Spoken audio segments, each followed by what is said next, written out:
Ilaw natin yan sa briefing nga kanina, no?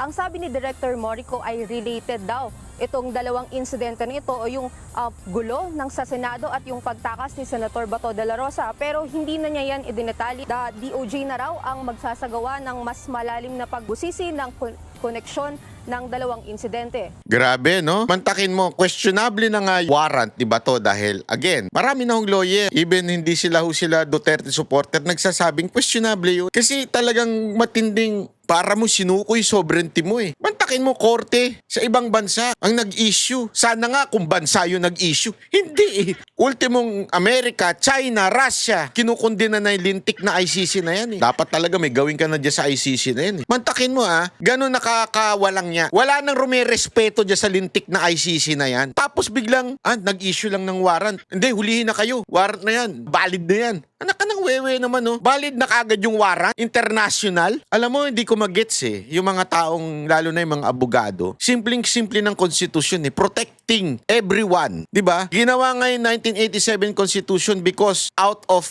martial law na ginawa ni Marcos dahil sa pagiging diktador ni Marcos Sr. Kaya ginawa ang 1987 Constitution to protect. At nandyan niya sa Bill of Rights. Due process. Anyone accused of something, kailangan dumaan sa due process. Due process. Ano yun? Dumaan sa korte natin. That is so simple. You cannot bend that. Totoo naman eh. Constitution is constitution. Other laws, kailangan mag-comply with the Constitution.